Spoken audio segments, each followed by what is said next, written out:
Voltamos com o terceiro e último bloco da nossa conversa com o Fabrício Stipp. Bom, Fabrício, agora no último bloco eu queria falar com você sobre o seu lado empresário, né? Perfeito. Você falou no bloco anterior que desde 2010 você desenvolveu isso. E num país como o Brasil, virar um empreendedor, um empresário, eu imagino que você deve ter pensado nos riscos. Como é que se deu isso? Por que você resolveu comprar as escolas? Perfeito.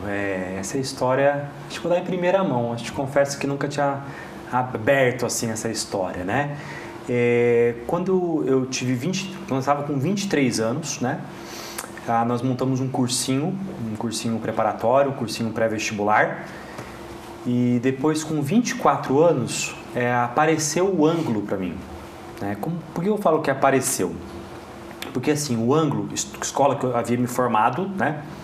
E atuado profissionalmente, que eu dava aula para o 6º ano, para o 7º, depois para a terceira série do ensino médio, ele não estava indo muito bem na cidade, apesar de ter um histórico na cidade, né? O Cassiano Ricardo, o Ângulo Jacareí, tem uma história muito forte.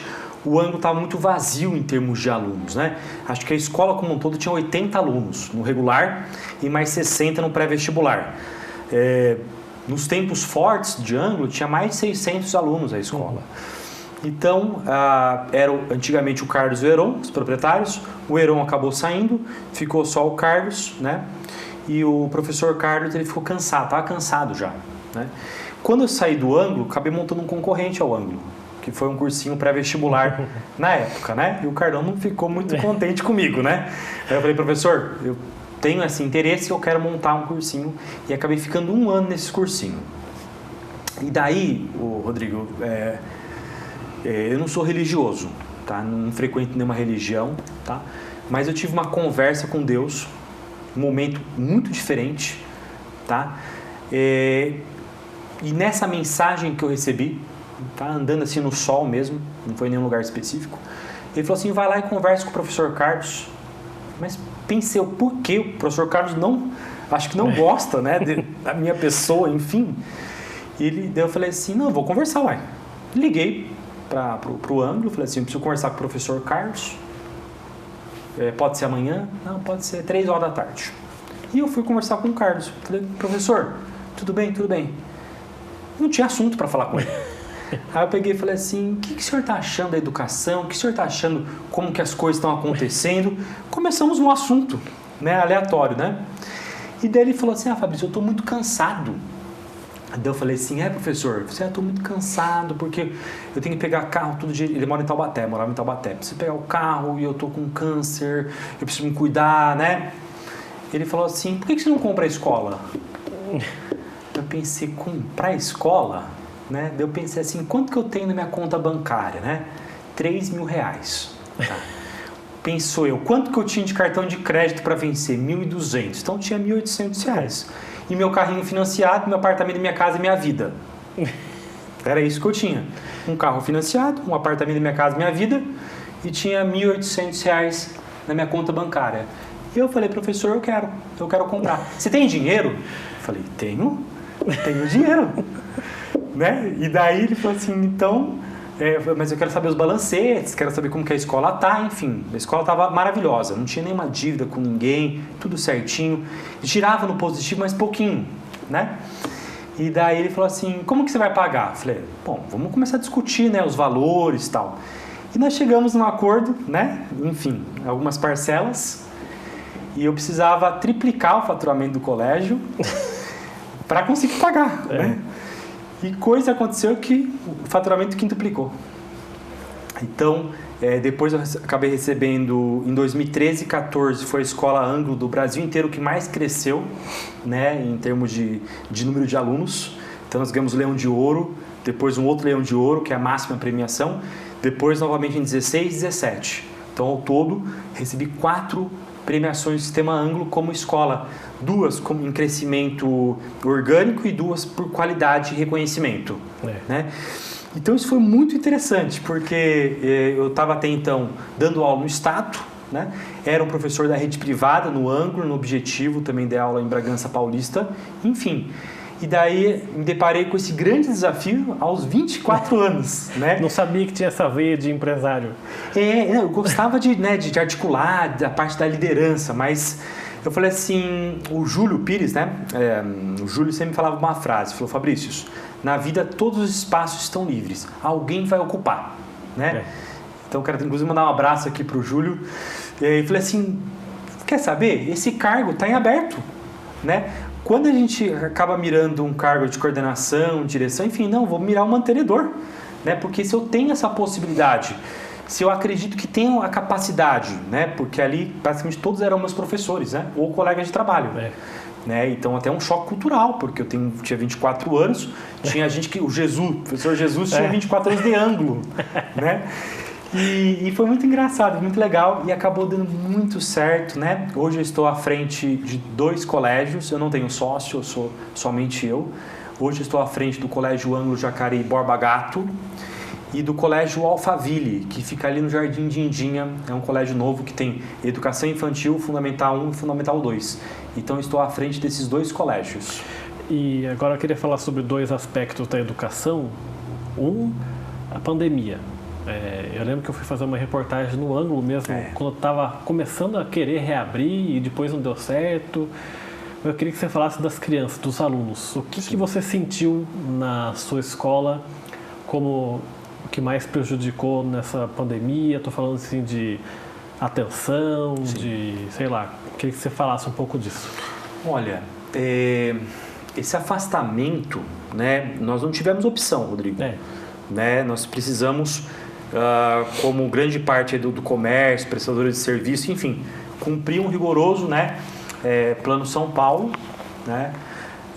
Claro que nós entendemos, né, a dinâmica e a importância, né, de algumas questões vinculadas à pandemia, mas os alunos ficaram muito tempo longe das escolas, né? E isso foi maléfico, isso não foi benéfico. Você falar nisso, só de cortando um pouco, teve uns meses atrás um editorial do jornal Globo falando que ter fechado as escolas por um tempo grande foi um crime para o país. Você concorda com isso? Eu acredito que sim, Eu entendo, mais uma vez, toda a questão envolvendo a pandemia, uma crise sanitária, né? Assim, gigantesca, mas sobre a ótica da educação, sim. Alguns outros países conseguiram fazer medidas voltadas para a área de educação e colocar um destaque maior, né, para as escolas, né? Por quê? Assim, o ensino remoto, e nós fomos assim excelentes no remoto. A gente conseguiu desenvolver através das ferramentas Google, das nossas plataformas digitais como rede privada, assim, um avanço gigantesco. Inclusive nós subimos em número de alunos, porque muitas escolas não conseguiram entregar resultado, nós conseguimos entregar. Mas mesmo o nosso, que foi um dos melhores, não foi satisfatório. Deixou lacunas na formação. Eu dou aula também, dou aula para 9º ano, né, Rodrigo? Então eu percebo isso em sala de aula. Deixou lacunas de conhecimento mesmo na turma, tá? Porque assim, quando o professor está dando aula na turma, você entendeu o conteúdo? Eu entendi. Você vê na perna do aluno se ele entendeu. Se o pé está virado para cá, você sabe que ele não entendeu. Numa câmera, aliás, quando o aluno mantém a câmera aberta, o aluno às vezes fechar a câmera, hoje não está funcionando a minha câmera. E o que você vai alegar, né? Então assim, quando deixava aberto, você via aqui o 3x4, né? O rosto do aluno. Mas você não conseguia ver o gestual, você não conseguia trocar uma ideia com esse aluno, conversar, não era possível. Então, 2 grandes impactos assim foram altamente perceptíveis. Vou apontar um terceiro também, junto com esse segundo. Primeiro, a questão de conteúdo, tá? Um retrocesso muito grande em algumas frentes. Então, nós estamos ali tentando recuperar 1-2 anos, tentando entrar com conteúdo novo, enfim. Eu estou terminando a apostila 2, não vou conseguir terminar, vou terminar só em agosto, porque não vai dar para terminar, senão os alunos... Eu vou acelerar o conteúdo, os alunos não vão entender a matéria. Você não ensina, né? Não. A questão da inteligência emocional, então, junto a esse aspecto, tá? Então, a questão da empatia, do trabalho em grupo, enfim... Tudo que possa envolver questão emocional e questão afetiva. E a terceira é reaproximar esse aluno e entender a instituição escola.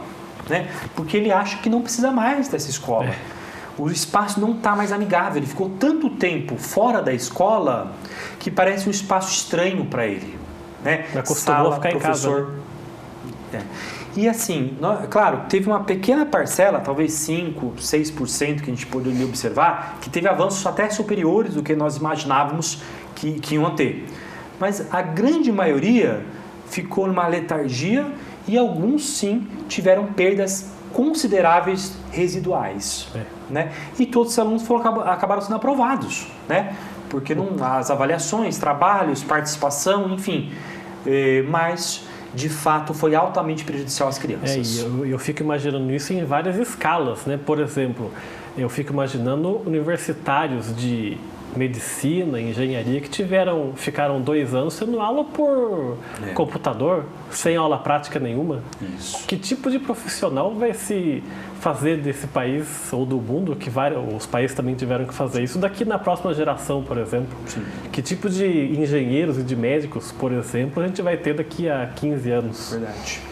Então é todo um problema, né, estrutural, porque a educação é a mola, né, desse país, enfim, quem consegue projetar, né, esse país, e certamente nós tivemos aí um prejuízo histórico gigantesco. Ainda não dá para mensurar, né, mas certamente nos próximos anos nós vamos perceber, né, até mesmo a perda de competitividade com outros países, né, porque se o engenheiro ele não consegue entregar e ter uma produtividade alta, certamente no Vietnã, no Camboja, no Laos, a Índia nem conta, Singapura, aí estão anos-luz na frente, né?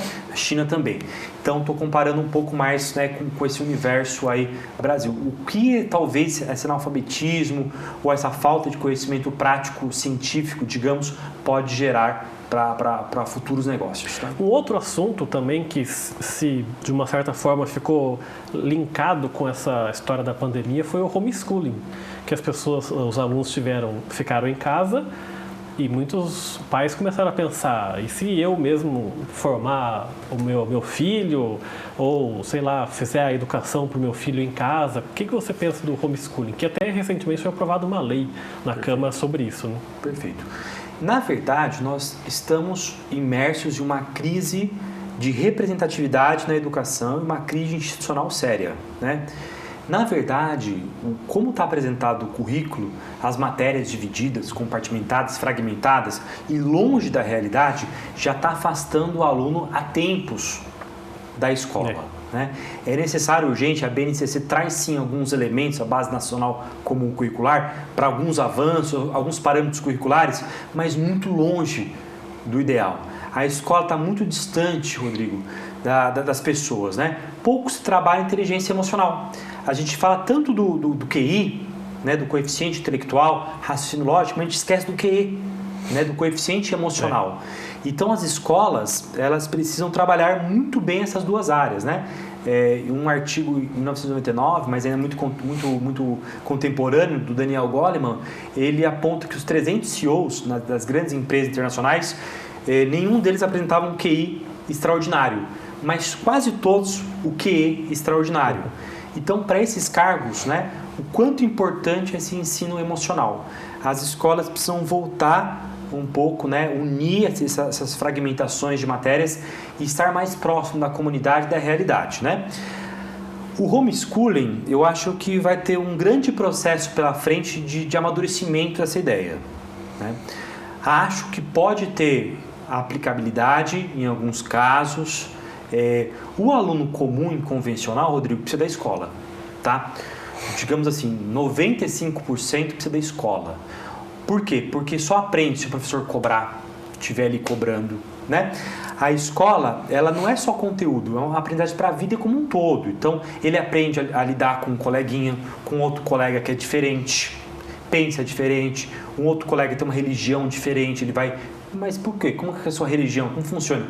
Ele vai aprendendo com essa diversidade, né? Ele vai aprendendo a trabalhar em grupo, se a sala estiver, né, indisciplinada, atrapalha ele, todo mundo, enfim. Esse aspecto eu acho que é quase insubstituível nesse momento. Pode ser que em alguns casos específicos o homeschooling seja mais viável, né?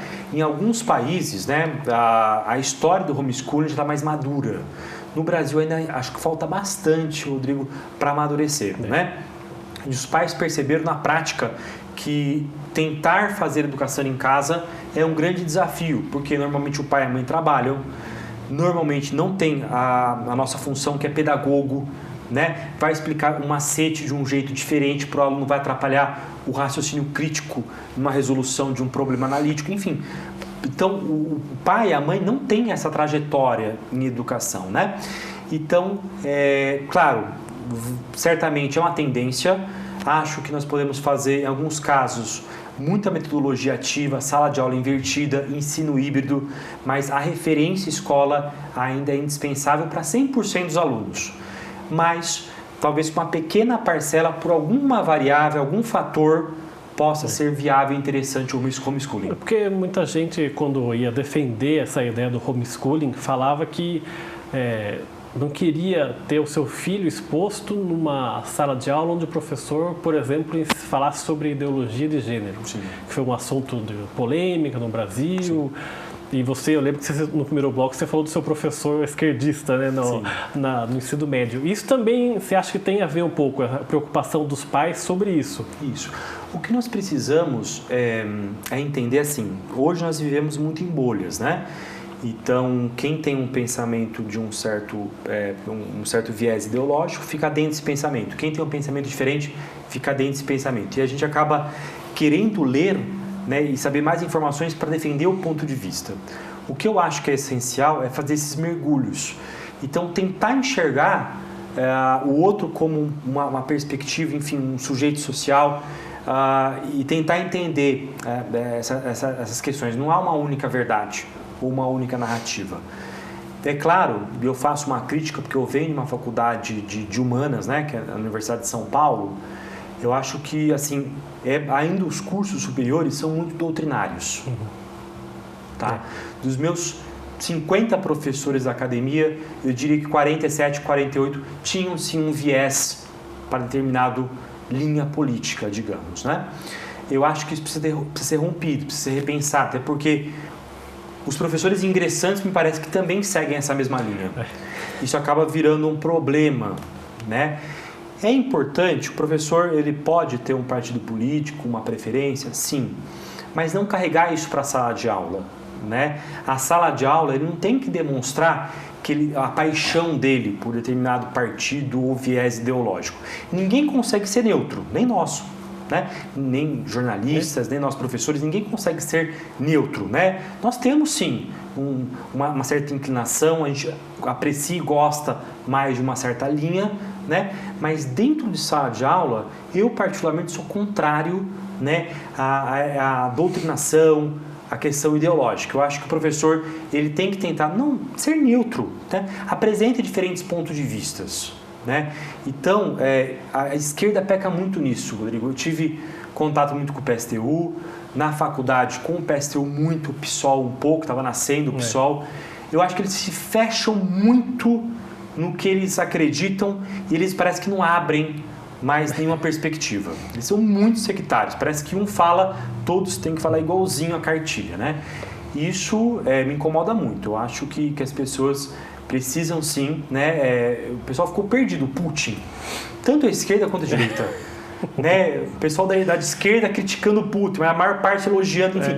Todo mundo ficou perdido, né? Esperando quase que uma certa orientação de alguma liderança, né, para daí tomar partido e conversar sobre aquele assunto. Então, eu acredito que a escola deve ser o espaço de sociabilização, o espaço da diversidade, de conhecer novas perspectivas, novas ideias, mas eu discordo, sempre vou discordar de uma doutrinação ideológica em escola.